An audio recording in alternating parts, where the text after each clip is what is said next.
Homecoming. First sorrow. The departure. Advocates. The married couple. Give it up. On parables. Postscript. Bibliography. Foreword. By John Updike. All that he does seems to him, it is true, extraordinarily new, but also, because of the incredible spate of new things, extraordinarily amateurish, indeed scarcely tolerable, incapable of becoming history, breaking short the chain of the generations, cutting off for the first time its most profound source the music of the world, which before him could at least be divined. Sometimes in his arrogance he has more anxiety for the world than for himself. Kafka, he, aphorisms. The century since Franz Kafka was born has been marked by the idea of modernism, a self-consciousness new among centuries, a consciousness of being new. 60 years after his death, Kafka epitomizes one aspect of this modern mindset, a sensation of anxiety and shame whose center cannot be located and therefore cannot be placated, a sense of an infinite difficulty within things, impeding every step, a sensitivity acute beyond usefulness, as if the nervous system, flayed of its old hide of social usage and religious belief, must record every touch as pain. In Kafka's peculiar and highly original case, this dreadful quality is mixed with immense tenderness, oddly good humor, and a certain severe and reassuring formality. The combination makes him an artist, but rarely can an artist have struggled against greater inner resistance and more sincere diffidence as to the worth of his art. This volume holds all of the fiction that Kafka committed to publication during his lifetime. A slender sheaf of mostly very short stories, the longest of them, The Metamorphosis, a mere 50 pages long, and only a handful of the others as much as 5,000 words. He published 6 slim volumes, 4 of them single stories, from 1913 to 1919, and was working on the proofs of a 7th in the sanatorium where he died on June 3, 1924, of tuberculosis, exactly 1 month short of his 41st birthday. Among his papers after his death were found several notes addressed to his closest friend, Max Brod. One of them stated, "Of all my writings the only books that can stand are these: The Judgment, The Stoker, Metamorphosis, Penal Colony, Country Doctor and the Short Story, Hunger Artist." When I say that those 5 books and the short story can stand, I do not mean that I wish them to be reprinted and handed down to posterity. On the contrary, should they disappear altogether, that would please me best. Only, since they do exist, I do not wish to hinder anyone who may want to, from keeping them.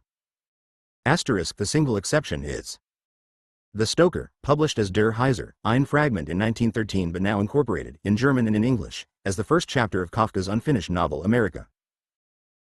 The little canon that Kafka reluctantly granted posterity would, indeed, stand. The Metamorphosis alone would assure him a place in world literature, though undoubtedly a less prominent place than he enjoys thanks to the mass of his posthumously published novels, tales, parables, aphorisms, and letters. The letter quoted above went on to direct Brod to burn all of Kafka's manuscripts, without exception and preferably unread. Another note, written later, reiterated the command even more emphatically, and Dora Diamond, the young woman with whom Kafka shared the last year of his life, obediently did destroy those portions of the Kafka hoard within her keeping. But Brod disobeyed. Predictably, while Kafka was alive, Brod had often elicited manuscripts from his excessively scrupulous friend and was instrumental in the publication of some few of them. In Brod's words, "He knew with what fanatical veneration I listened to his every word. During the whole 22 years of our unclouded friendship, I never once threw away the smallest scrap of paper that came from him, no, not even a postcard." In a conversation of 1921 he warned Kafka he would burn nothing.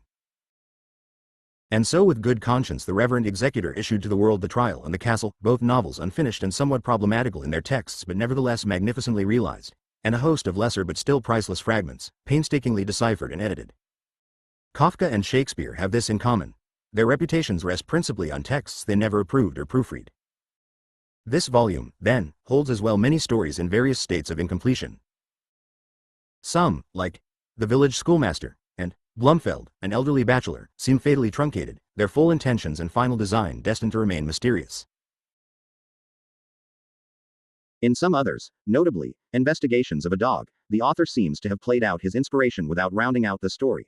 Kafka's need to explore this conceit of philosophical speculation in a canine world where human beings are somehow unseen, a sort of canine atheism, one commentator has called the phenomenon, has been happily exhausted before an end is reached. The failure is purely mechanical and we do not feel cheated, since the story's burden of private meaning has been unloaded. There are scarcely any pages in Kafka more sweetly and winningly autobiographical than these. In still other of these uncompleted stories, such as The Great Wall of China, and The Burrow, the end is even nearer, and we do not wish for any more.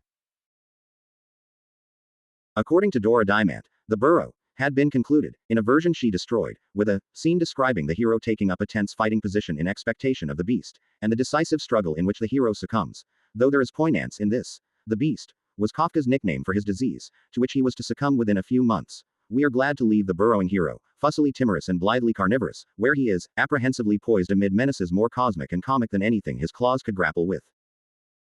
The Burrow, and the Great Wall of China, belong at the summit of Kafka's oeuvre. Their fantastic images are developed with supreme elegance and resonance. The German titles of both contain the word Bau.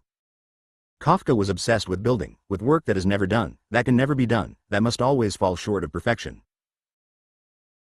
His manuscripts show Kafka to have been a fervent worker, scribbling, as he called his writing, with a stately steadiness across the page, revising rather little, but ceasing when authenticity no longer seemed to be present, often laying down parallel or even contradictory tracks in search of his prey, and content to leave his works in an open state like that of his great wall. Their segments uncertainly linked, strange gaps left, the ultimate objective shied from as if too blindingly grand.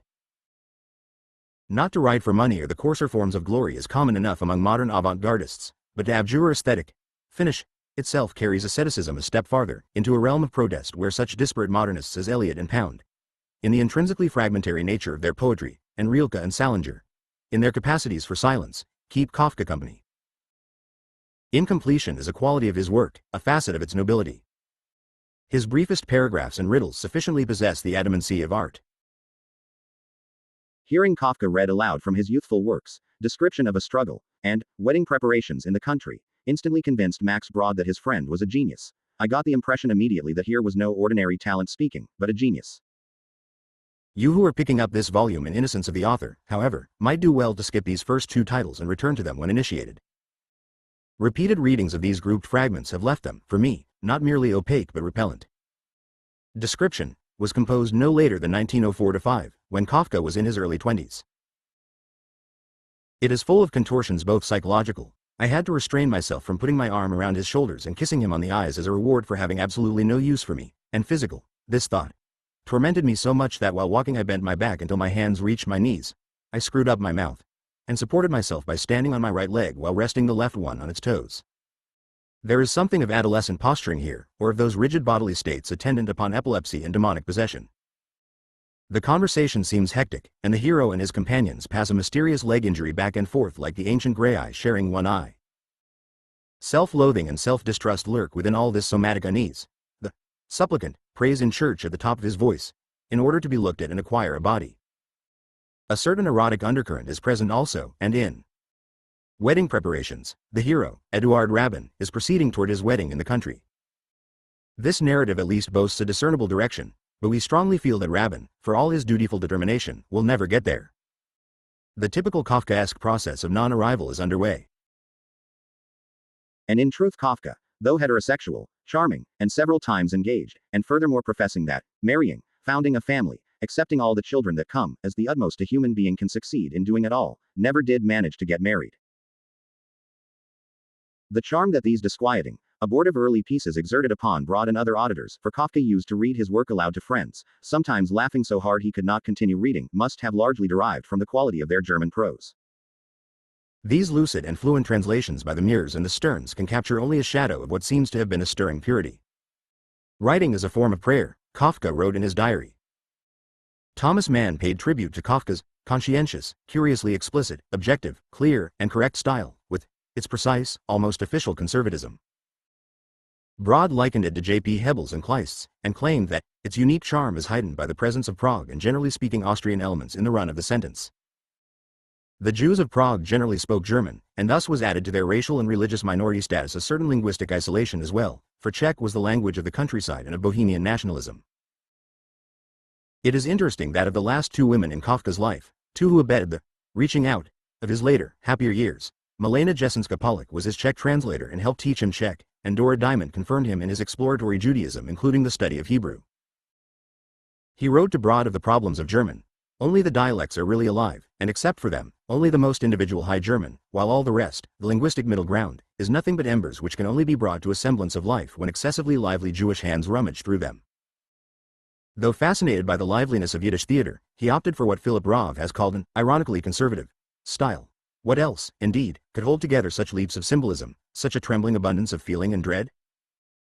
Kafka dated his own maturity as a writer from the long night of September 22-23, 1912, in which he wrote, The Judgment, at a single 8-hour sitting. He confided to his diary that morning, only in this way can writing be done, only with such coherence, with such a complete opening out of the body and the soul. Yet the story is not quite free of the undeclared neurotic elements that twist the earlier work. The connection between the engagement and the father seems obscure, and the old man's fury illogical. But in staring at, with his hero Georg, the bogey conjured up by his father, Kafka broke through to a great cavern of stored emotion. He loved this story, and among friends praised, he who deprecated almost everything from his own pen, its Zweifellosigkeit, its indubitableness. Soon after its composition, he wrote, in a few weeks, The Metamorphosis, an indubitable masterpiece. It begins with a fantastic premise, whereas in The Judgment, events become fantastic. This premise, the gigantic insect, established in the first sentence, The Metamorphosis, unfolds with a beautiful naturalness and a classic economy. It takes place in 3 acts. 3 times the metamorphosed Gregor Samsa ventures out of his room, with tumultuous results. The members of his family, rather simpler than Kafka's own, which had 3 sisters, dispose themselves around the central horror with a touching, as well as an amusing, plausibility. The father's fury, roused in defense of the fragile mother, stems directly from the action and inflicts a psychic wound gruesomely objectified in the rotting apple Gregor carries in his back. The evolutions of the sister, Crete, from shock to distasteful ministration to a certain sulky possessiveness and finally to exasperated indifference are beautifully sketched, with not a stroke too much. The terrible but terribly human tale ends with Crete's own metamorphosis into a comely young woman. This great story resembles a great story of the 19th century, Tolstoy's The Death of Ivan Ilyich. In both, a hitherto normal man lies hideously, suddenly stricken in the midst of a family whose irritated, banal daily existence flows around him. The abyss within life is revealed, but also life itself. What kind of insect is Gregor? Popular belief has him a cockroach, which would be appropriate for a city apartment, and the creature's retiring nature and sleazy dietary preferences would seem to conform. But, as Vladimir Nabokov, who knew his entomology, pointed out in his lectures upon The Metamorphosis, at Cornell University, Gregor is too broad and convex to be a cockroach. The charwoman calls him a dung beetle, Mistkäfer, but Nabokov said, it is obvious that the good woman is adding the epithet only to be friendly. Kafka's Eduard Rabin of Wedding Preparations, Daydreams, walking along, as I lie in bed I assume the shape of a big beetle, a stag beetle or a cockchafer, I think. Gregor Samsa, awaking, sees numerous legs, which were pitifully thin compared to the rest of his bulk. If numerous is more than 6, he must be a centipede, not an insect at all. From evidence in the story he is brown in color and about as long as the distance between a doorknob and the floor. He is broader than half a door. He has a voice at first, but with a persistent horrible twittering squeak behind it like an undertone, which disappears as the story progresses. His jaws don't work as ours do, but he has eyelids, nostrils, and a neck. He is, in short, impossible to picture except when the author wants to evoke his appearance, to bump the reader up against some astounding, poignant new aspect of Gregor's embodiment. The strange physical discomfort noted in the earlier work is here given its perfect allegorical envelope. A wonderful moment comes when Gregor, having been painfully striving to achieve human postures, drops to his feet. Hardly was he down when he experienced for the first time this morning a sense of physical comfort. His legs had firm ground under them. They were completely obedient, as he noted with joy. They even strove to carry him forward in whatever direction he chose, and he was inclined to believe that a final relief from all his sufferings was at hand. When The Metamorphosis was to be published as a book in 1915, Kafka, fearful that the cover illustrator might want to draw the insect itself, wrote the publisher, not that, please not that. The insect itself cannot be depicted. It cannot even be shown from a distance. He suggested instead a scene of the family in the apartment with a locked door or a door open and giving on darkness. Any theatrical or cinematic version of the story must founder on this point of external representation. A concrete image of the insect would be too distracting and shut off sympathy. Such a version would lack the very heart of comedy and pathos which beats in the unsteady area between objective and subjective, where Gregor's insect and human selves swayingly struggle. Still half asleep, he notes his extraordinary condition yet persists in remembering and trying to fulfill his duties as a traveling salesman and the mainstay of this household. Later, relegated by the family to the shadows of a room-turned-storage closet, he responds to violin music and creeps forward, covered with dust and trailing remnants of food, to claim his sister's love. Such scenes could not be done except with words. In this age that lives and dies by the visual, The Metamorphosis stands as a narrative absolutely literary, able to exist only where language and the mind's hazy wealth of imagery intersect. The metamorphosis stands also as a gateway to the world Kafka created after it. His themes and manner were now all in place. His mastery of official pomposity, the dialect of documents and men talking business, shows itself here for the first time, in the speeches of the chief clerk. Music will again be felt, by mice and dogs, as an overwhelming emanation in Kafka's later fables, a theme whose other side is the extreme sensitivity to noise, and the longing for unblemished silence, that Kafka shared with his hero in The Burrow. Gregor's death scene, and Kafka's death wish, return in A Hunger Artist, the saddest, I think, of Kafka's stories, written by a dying man who was increasingly less sanguine, his correspondence reveals, about dying. The sweeping nature of the hunger artist's abstention is made plain by the opposing symbol of the panther who replaces him in his cage. The joy of life streamed with such ardent passion from his throat that for the onlookers it was not easy to stand the shock of it. In 1920 Milena Jesenska wrote to Brod, Frank cannot live. Frank does not have the capacity for living. He is absolutely incapable of living, just as he is incapable of getting drunk. He possesses not the slightest refuge. For that reason he is exposed to all those things against which we are protected. He is like a naked man among a multitude who are dressed. After Gregor Samsa's incarnation, Kafka showed a fondness for naked heroes, animals who have complicated and even pedantic confessions to make but who also are distinguished by some keenly observed bestial traits. The ape of A Report to an Academy befouls himself and his fur jumps with fleas. The dog of Investigations recalls his young days when, very puppy-like, I believed that great things were going on around me of which I was the leader and to which I must lend my voice, things which must be wretchedly thrown aside if I did not run for them and wag my tail for them. The mouse folk of Josephine the Singer pipe and multiply and are pervaded by an unexpended, ineradicable childishness, and the untaxonomic inhabitant of The Burrow represents the animal in all of us, his cheerful consumption of small fry, existentially yoked to a terror of being consumed himself. An uncanny empathy broods above these zoomorphs, and invests them with more of their creator's soul than all but a few human characters receive. So a child, cowed and bored by the world of human adults, makes companions of pets and toy animals. Kafka, in the long letter to his father, which he poured out in November 1919 but that his mother prudently declined to deliver, left a vivid picture of himself as a child, a little skeleton, undressing with his father in a bathing hut. There was I, skinny, weakly, slight, you strong, tall, broad. Even inside the hut I felt a miserable specimen, and what's more, not only in your eyes but in the eyes of the whole world, for you were for me the measure of all things. Hermann Kafka, the huge man, my father, the ultimate authority, was a butcher's son from a village in southern Bohemia. He came to Prague and founded a successful business, a clothing warehouse selling wholesale to retailers in country towns. He was physically big, as were all the Kafkas. Franz himself grew to be nearly 6 feet *, and a photograph of 1910 shows more than a touch of arrogance on his heavy features. No doubt he was sometimes brusque with his sensitive only son, and indifferent to the boy's literary aspirations. But Hermann Kafka cannot be blamed for having become in his son's mind and art a myth, a core of overwhelming vitality and of unappeasable authority in relation to which one is hopelessly and forever in the wrong. It is Franz Kafka's extrapolations from his experience of paternal authority and naysaying, above all in his novels The Trial and the Castle, that define the word Kafkaesque. Like Orwellian, the adjective describes not the author but an atmosphere within a portion of his work.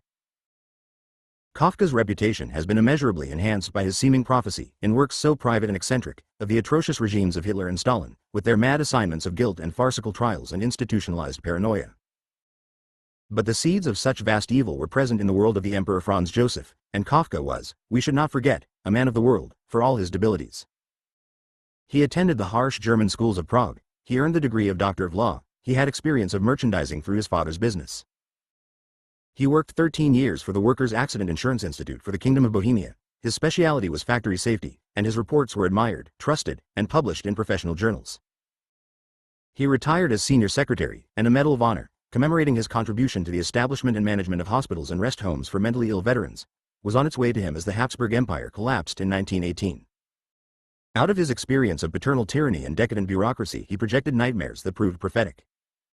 A youthful disciple, Gustav Janusz, who composed the hagiographic Conversations with Kafka, once raised with him the possibility that his work was a mirror of tomorrow.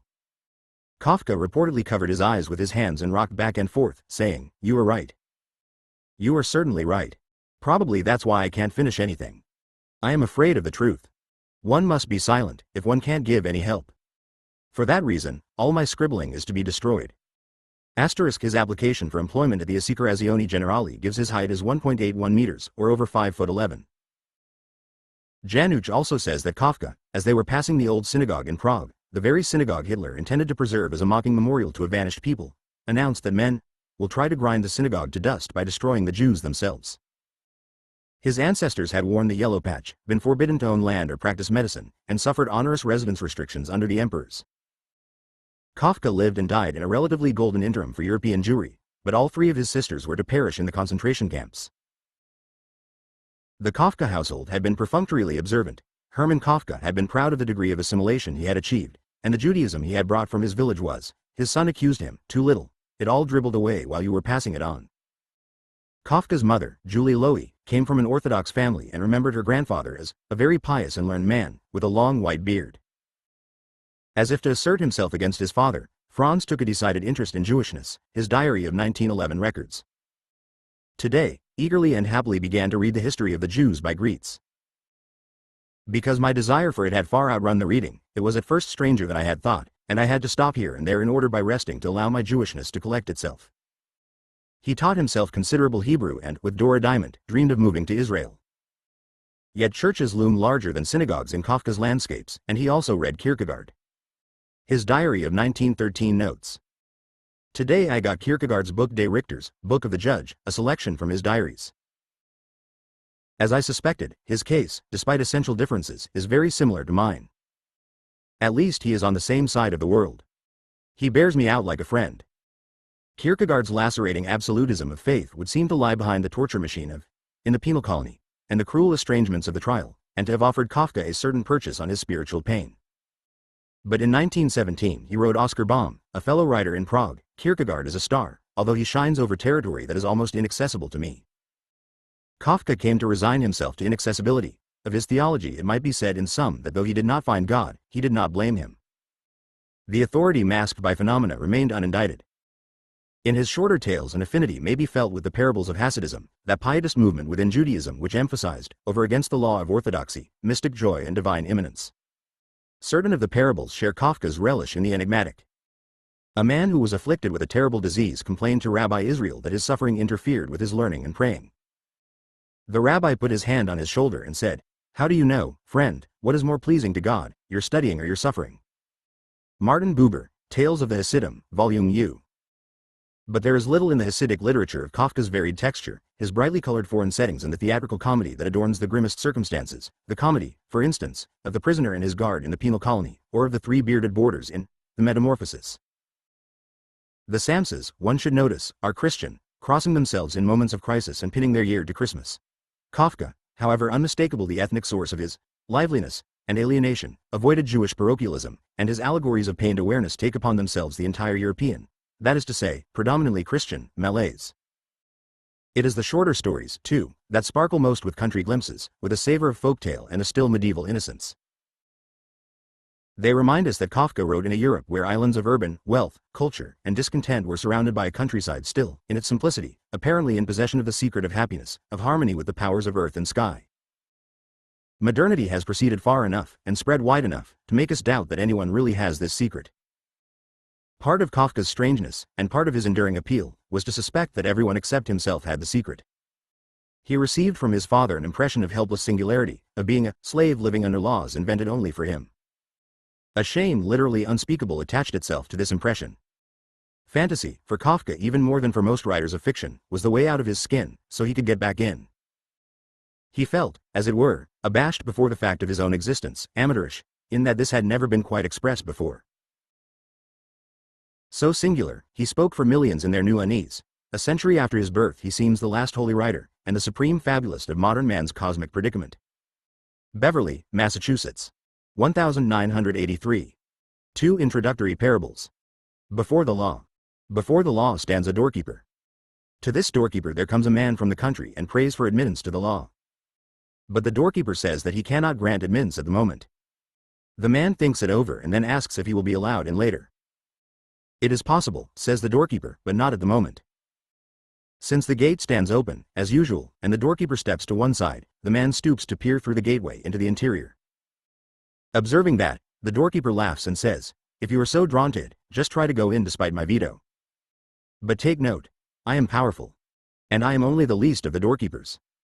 From hall to hall there is one doorkeeper after another, each more powerful than the last. The third doorkeeper is already so terrible that even I cannot bear to look at him. These are difficulties the man from the country has not expected. The law, he thinks, should surely be accessible at all times and to everyone, but as he now takes a closer look at the doorkeeper in his fur coat, with his big sharp nose and long, thin, black tartar beard, he decides that it is better to wait until he gets permission to enter. The doorkeeper gives him a stool and lets him sit down at one side of the door. There he sits for days and years. He makes many attempts to be admitted, and wearies the doorkeeper by his importunity. The doorkeeper frequently has little interviews with him, asking him questions about his home and many other things, but the questions are put indifferently, as great lords put them, and always finish with the statement that he cannot be let in yet. The man, who has furnished himself with many things for his journey, sacrifices all he has, however valuable, to bribe the doorkeeper. The doorkeeper accepts everything, but always with the remark, "I am only taking it to keep you from thinking you have omitted anything." During these many years the man fixes his attention almost continuously on the doorkeeper. He forgets the other doorkeepers, and this first one seems to him the sole obstacle preventing access to the law.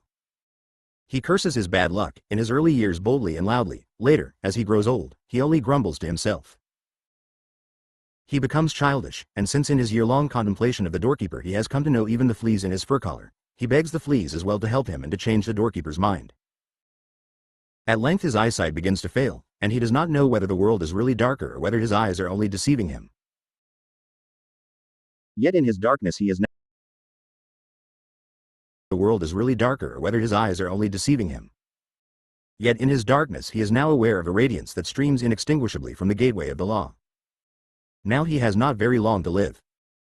Before he dies, all his experiences in these long years gather themselves in his head to one point, a question he has not yet asked the doorkeeper.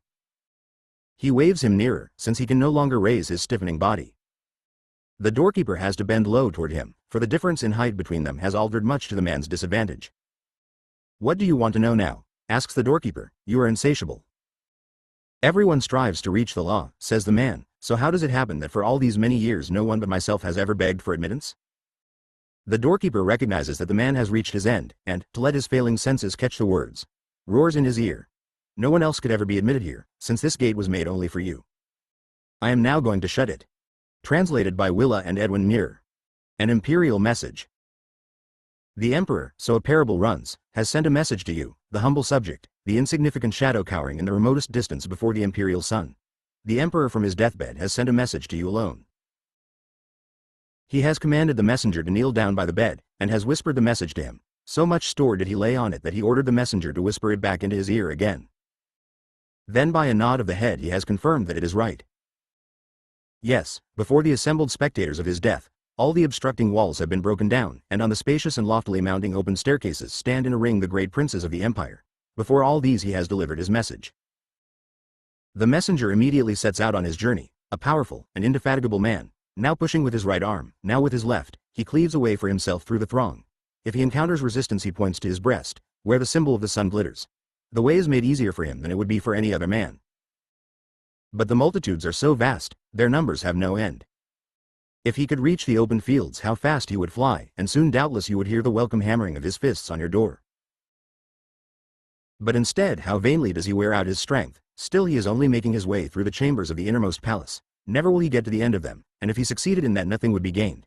He must next fight his way down the stair, and if he succeeded in that nothing would be gained. The courts would still have to be crossed, and after the courts the second outer palace, and once more stairs and courts, and once more another palace, and so on for thousands of years. And if at last he should burst through the outermost gate, but never, never can that happen, the imperial capital would lie before him, the center of the world, crammed to bursting with its own sediment. Nobody could fight his way through here even with a message from a dead man. But you sit at your window when evening falls and dream it to yourself. Translated by Willa and Edwin Muir. The longer stories. Description of a struggle. And people in their Sunday best. Stroll about, swaying over the gravel. Under this enormous sky. Which, from hills in the distance, stretches to distant hills. At about midnight a few people rose, bowed, shook hands, said it had been a pleasant evening, and then passed through the wide doorway into the vestibule to put on their coats. The hostess stood in the middle of the room and made graceful bowing movements, causing the dainty folds in her skirt to move up and down. I sat at a tiny table. It had 3 curved, thin legs, sipping my 3rd glass of Benedictine, and while I drank I surveyed my little store of pastry which I myself had picked out and arranged in a pile. Then I saw my new acquaintance, somewhat disheveled and out of shape, appear at the doorpost of an adjoining room, but I tried to look away for it was no concern of mine. He, however, came toward me and, smiling absent-mindedly at my occupation, said, "Excuse me for disturbing you, but until this very moment I've been sitting alone with my girl in the room next door. Ever since 10:30. Lord, what an evening. I know it isn't right for me to be telling you this, for we hardly know one another. We only met on the stairs this evening and exchanged a few words as guests of the same house. And now, but you must forgive me, please, my happiness just cannot be contained, I can't help it. And since I have no other acquaintance here whom I can trust." I looked at him sadly. The piece of fruitcake which I had in my mouth did not taste particularly good, and said into his rather flushed face, "I'm glad of course that you consider me trustworthy, but displeased that you have confided in me. And you yourself, if you weren't in such a state, would know how improper it is to talk about an amorous girl to a man sitting alone drinking schnapps." When I said this, he sat down with a jolt, leaned back in his chair, and let his arms hang down. Then he pressed them back, his elbows pointed, and began talking in rather a loud voice. "Only a little while ago we were alone in that room, Annie and I kissed her, her mouth, her ears, her shoulders. Oh, my Lord and Savior." A few guests, suspecting ours to be a rather more animated conversation, approached us closer, yawning. Whereupon I stood up and said so that all could hear, "All right then, if you insist, I'll go with you, but I repeat, it's ridiculous to climb up the Lorenzeiberg now, in winter and in the middle of the night. Besides, it's freezing, and as it has been snowing the roads out there are like skating rinks." "Well, as you like." At first he gazed at me in astonishment and parted his wet lips, but then, noticing the guests who had approached quite close, he laughed, stood up, and said, "I think the cold will do us good. Our clothes are full of heat and smoke. What's more, I'm slightly tipsy without having drunk very much. Yes, let's say goodbye and go." So we went to the hostess, and as he kissed her hand she said, "I am glad to see you looking so happy today." Touched by the kindness of these words, he kissed her hand again, whereupon she smiled. I had to drag him away. In the vestibule stood a housemaid, whom we hadn't seen before. She helped us into our coats and then took a small lantern to light us down the stairs. Her neck was bare save for a black velvet ribbon around her throat, her loosely clothed body was stooped and kept stretching as she went down the stairs before us, holding the lantern low. Her cheeks were flushed, for she had drunk some wine, and in the weak lamplight which filled the whole stairwell, I could see her lips trembling. At the foot of the stairs she put down the lantern, took a step toward my acquaintance, embraced him, kissed him, and remained in the embrace. Only when I pressed a coin into her hand did she drowsily detach her arms from him, slowly open the front door, and let us out into the night. Over the deserted, evenly lit street stood a large moon in a slightly clouded, and therefore unusually extended, sky. On the frozen snow one had to take short steps. Hardly were we outside when I evidently began to feel very gay. I raised my legs, let my joints crack, I shouted a name down the street as though a friend of mine had just vanished around the corner, leaping, I threw my hat in the air and caught it boastfully. My acquaintance, however, walked on beside me, unconcerned. He held his head bent. He didn't even speak. This surprised me, for I had calculated that he, once I had got him away from the party, would give vent to his joy. Now I too could calm down. No sooner had I given him an encouraging slap on the back than I suddenly no longer understood his mood, and withdrew my hand. Since I had no use for it, I stuck it in the pocket of my coat. So we walked on in silence. Listening to the sound of our steps, I couldn't understand why I was incapable of keeping step with my acquaintance, especially since the air was clear and I could see his legs quite plainly. Here and there someone leaned out of a window and watched us.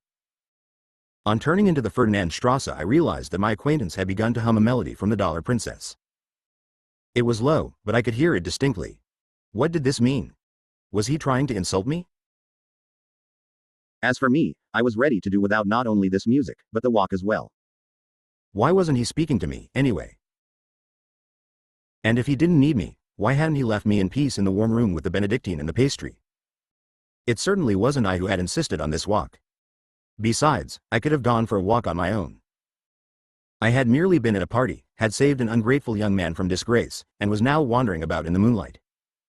That was all right, too. All day in the office, evenings at a party, at night in the streets, and nothing to excess.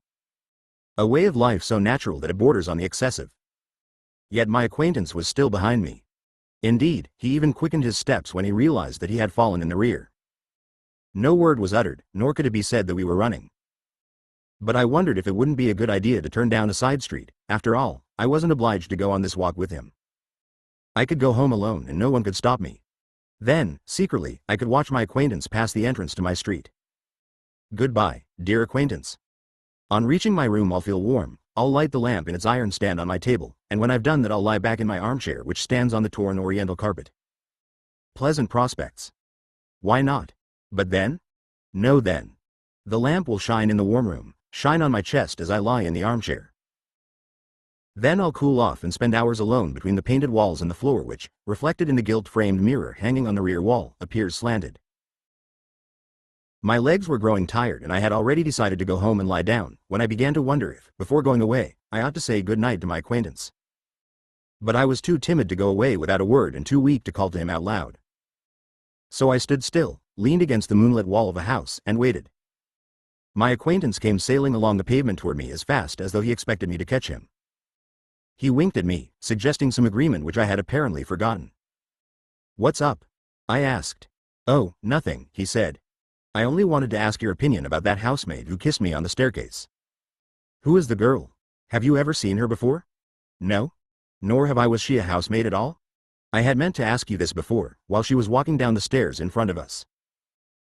I saw at once by her red hands that she's a housemaid, and not even the first housemaid, and when I gave her the money I felt her hard skin. But that merely proves that she has been some time in service, which no doubt is the case. You may be right about that. In that light one couldn't distinguish everything, but her face reminded me of the elder daughter of an officer I happen to know. "Not me," he said. That won't stop me going home. It's late and I have to be in the office early. "One sleeps badly there." Whereupon I put out my hand to say goodbye to him. "Phew, what a cold hand," he cried. "I wouldn't like to go home with a hand like that. You should have let yourself be kissed, too, my friend." "That was an omission." "Still, you can make up for it." "But sleep? On a night like this? What an idea. Just think how many thoughts a blanket smothers while one lies alone in bed, and how many unhappy dreams it keeps warm." "I neither smother anything nor warm anything," I said. "Oh, go on," he concluded, "you're a humorist." At the same time he began walking again and I followed without realizing it, for I was busy thinking of what he had said. From these words I imagined that my acquaintance suspected in me something which, although it wasn't there, made me nevertheless rise in his estimation by his suspecting it. So it was just as well I hadn't gone home. Who knows, this man, thinking of housemaid affairs while walking beside me, his mouth steaming with cold, might be capable of bestowing on me in the eyes of the world a value without my having to work for it. Let's pray the girls won't spoil him. By all means let them kiss and hug him, that's their duty and his right, but they mustn't carry him off. After all, when they kiss him they also kiss me a little, with the corners of their mouths, so to speak. But if they carry him off, then they steal him from me. And he must always remain with me, always. Who is to protect him, if not I? And he's so stupid. Someone says to him in February, "Come up the Lorenzeiberg," and off he goes. And supposing he falls down now, or catches cold? Suppose some jealous man appears from the post gas and attacks him? What will happen to me? Am I to be just kicked out of the world? I'll believe that when I see it. No, he won't get rid of me. Tomorrow he'll be talking to Fräulein Anna, about ordinary things at first, as is natural, but suddenly he won't be able to keep it from her any longer. "Last night, Annie, after the party, you remember, I was with a man the like of whom you've certainly never seen. He looked, how can I describe him to you? Like a stick dangling in the air, he looked, with a black-haired skull on top. His body was clad in a lot of small, dull yellow patches of cloth which covered him completely because they hung closely about him in the still air of last night. Well, Annie, does that spoil your appetite? It does? In that case it's my fault, that I told the whole thing badly. If only you'd seen him, walking timidly beside me, reading infatuation on my face, which wasn't very difficult, and going a long way ahead of me so as not to disturb me. I think, Annie, you'd have laughed a bit and been a bit afraid, but I was glad of his company. For where were you, Annie? You were in your bed, and your bed was far away, it might just as well have been in Africa. But sometimes I really felt as though the starry sky rose and fell with the gasping of his flat chest. You think I'm exaggerating? No, Annie. Upon my soul, no. Upon my soul which belongs to you, no. And I didn't spare my acquaintance. We had just reached the first steps of the Franzensquai, the smallest fraction of the humiliation he must have felt at making such a speech. Save that my thoughts grew blurred at this moment, for the Moldau and the quarter of the town on the farther shore lay together in the dark. A number of lights burning there teased the eye. We crossed the road in order to reach the railing along the river, and there we stood still. I found a tree to lean against. Because of the cold blowing up from the water, I put on my gloves, sighed for no good reason, as one is inclined to do at night beside a river, but then I wanted to walk on. My acquaintance, however, was staring into the water and didn't budge. Then he moved closer to the railing. His legs were already against the iron bar. He propped his elbows up and laid his forehead in his hands. What next? After all, I was shivering and had to put up the collar of my coat. My acquaintance stretched himself, his back, shoulders, neck, and held the upper half of his body, which rested on his taut arms, bent over the railing. Oh well, memories, said I. Yes, even remembering in itself is sad, yet how much more its object. Don't let yourself in for things like that, it's not for you and not for me. It only weakens one's present position without strengthening the former one. Nothing is more obvious, quite apart from the fact that the former one doesn't need strengthening. Do you think I have no memories? Oh, 10 for every one of yours. Now, for instance, I could remember sitting on a bench in L. It was in the evening, also near a river. In summer, of course. And on such evenings it's my habit to pull up my legs and put my arms around them. I had leaned my head against the wooden back of the bench, and from there I watched the cloud-like mountains on the other shore. A violin was playing softly in the hotel by the river. Now and again on both shores trains chuffed by amid shining smoke.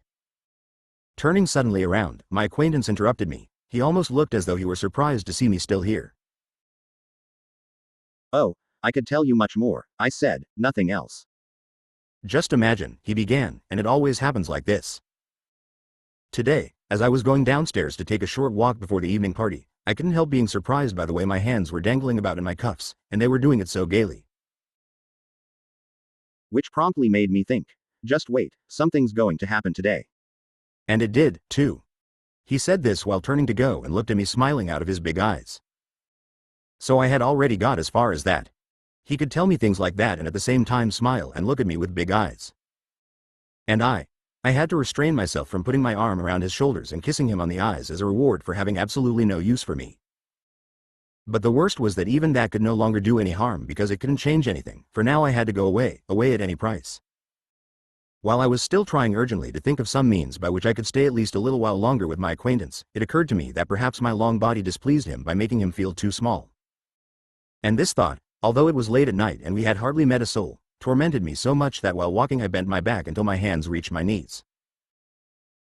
But in order to prevent my acquaintance from noticing my intentions, I changed my position only very gradually, tried to divert his attention from myself, once even turning him toward the river, pointing out to him with outstretched hands the trees on the Schutzeninsel and the way the bridge lamps were reflected in the river. But wheeling suddenly around, he looked at me, I hadn't quite finished yet, and said, "What's this? You're all crooked. What on earth are you up to?" "Quite right. You're very observant," said I, my head on the seam of his trousers, which was why I couldn't look up properly. "Enough of that. Stand up straight." "What nonsense." "No," I said, my face close to the ground, "I'll stay as I am. You really can annoy a person, I must say. Such a waste of time. Come on, put an end to it. The way you shout.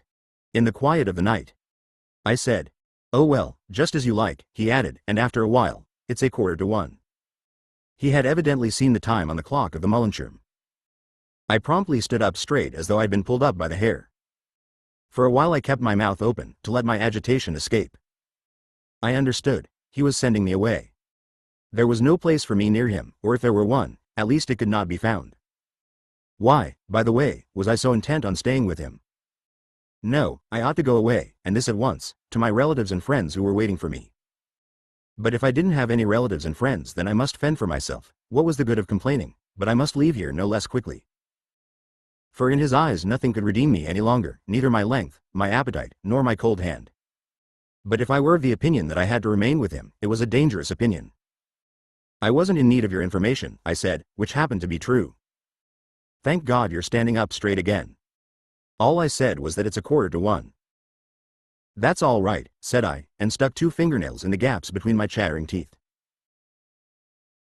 If I didn't need your information, how much less do I need an explanation? The fact is, I need nothing but your mercy. Please, take back what you said just now. That it's 1:15? But with pleasure, especially since 1:15 passed long ago." He lifted his right arm, flicked his hand, and listened to the castanet-like sound of his cuff links. "Obviously, this is the time for the murder." I'll stay with him and slowly he'll draw the dagger, the handle of which he is already holding in his pocket, along his coat, and then plunge it into me. It's unlikely that he'll be surprised at the simplicity of it all, yet maybe he will, who knows. I won't scream, I'll just stare at him as long as my eyes can stand it. Well, he said. In front of a distant coffeehouse with black window panes, a policeman let himself glide over the pavement like a skater. His sword hampering him, he took it in his hand, and now he glided along for quite a while, finally ending up by almost describing a circle. At last he yodeled weakly and, melodies in his head, began once more to skate. It wasn't until the arrival of this policeman, who, 200 feet from an imminent murder, saw and heard only himself, that I began to feel a certain fear. I realized that whether I allowed myself to be stabbed or ran away, my end had come. Would it not be better, then, to run away and thus expose myself to a difficult and therefore more painful death? I could not immediately put my finger on the reasons in favor of this form of death, but I couldn't afford to spend my last remaining seconds looking for reasons. There would be time for that later provided I had the determination, and the determination I had. I had to run away, it would be quite easy. At the turning to the left onto the Carlsberg I could jump to the right into the Karlsgasse. It was winding, there were dark doorways, and taverns still open, I didn't need to despair. As we stepped from under the arch at the end of the quay onto the Kreuzherrenplatz, I ran into that street with my arms raised.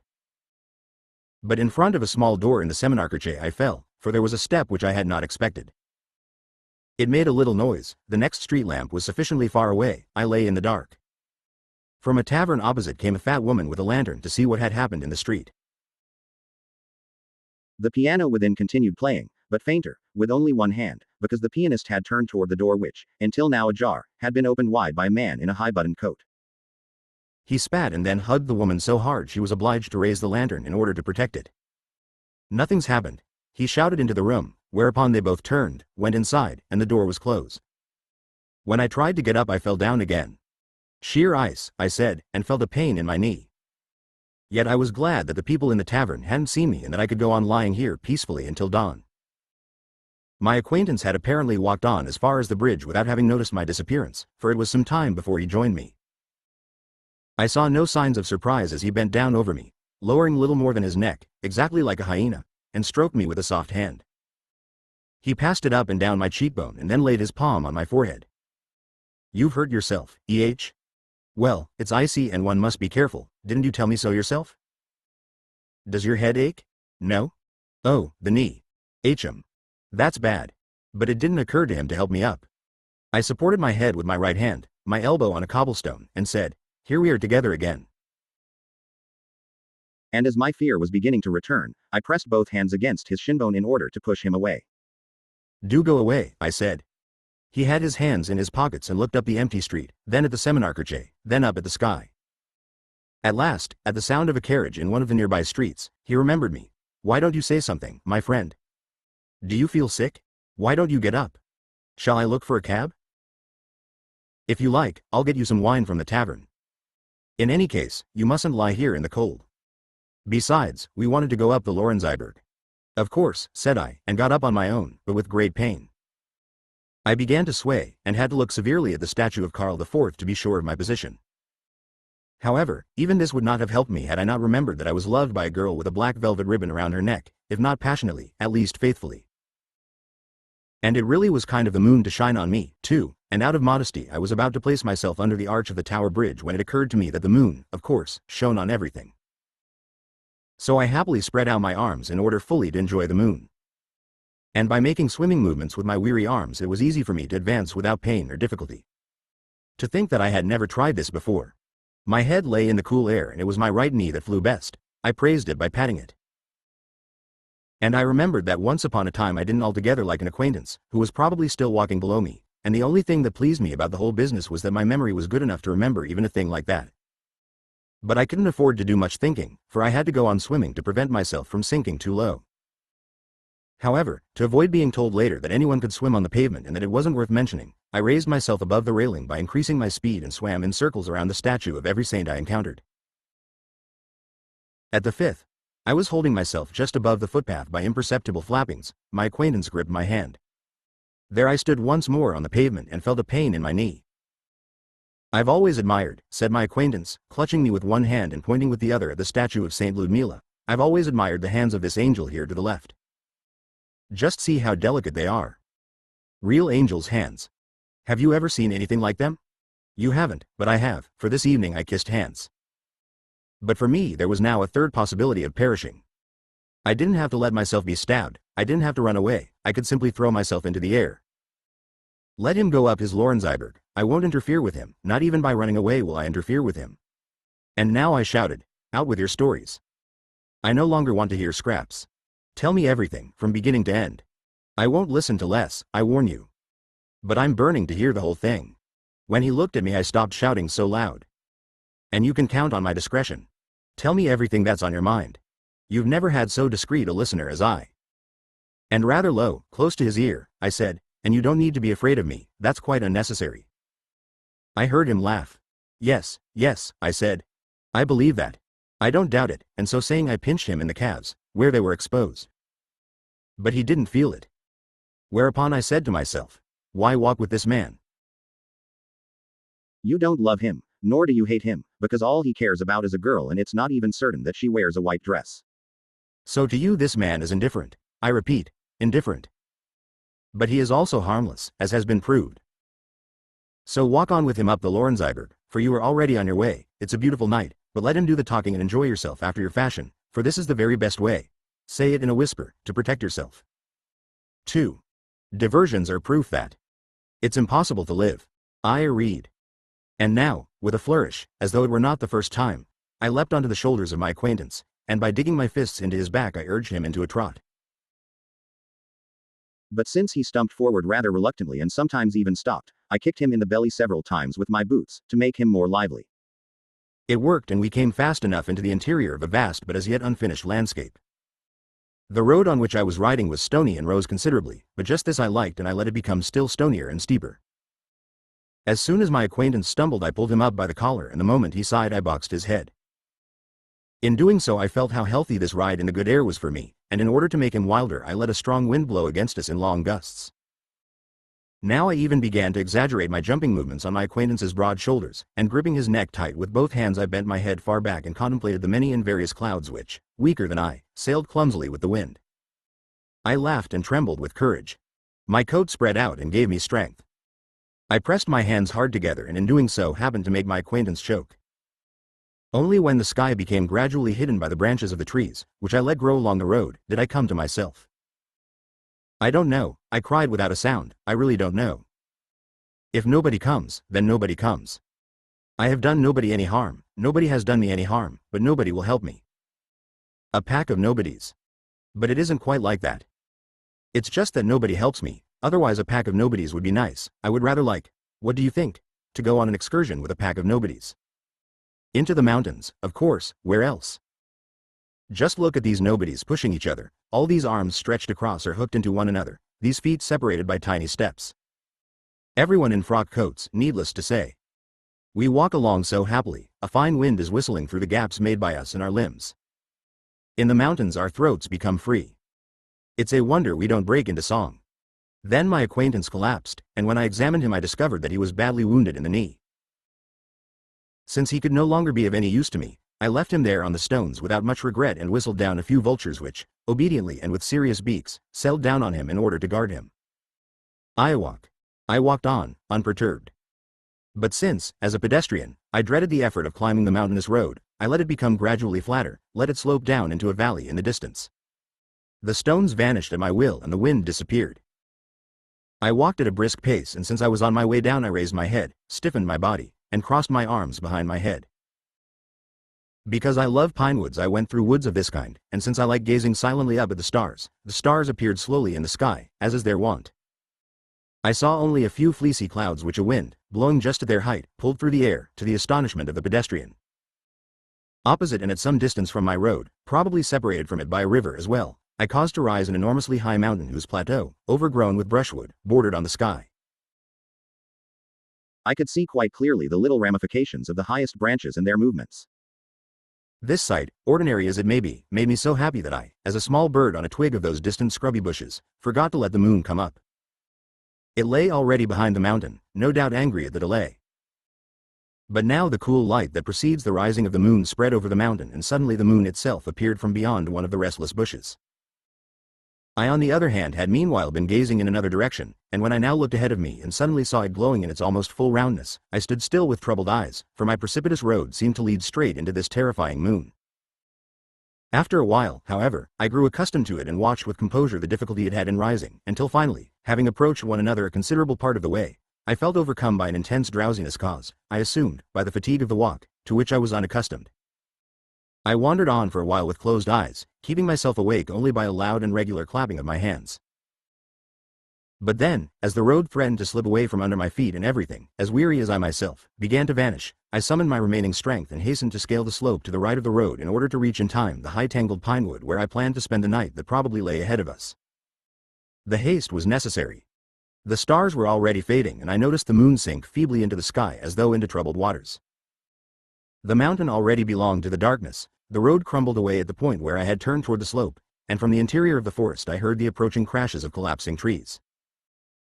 Now I could have thrown myself down on the moss to sleep, but since I feared to sleep on the ground I crept, the trunk sliding quickly down the rings formed by my arms and legs, up a tree which was already reeling without wind.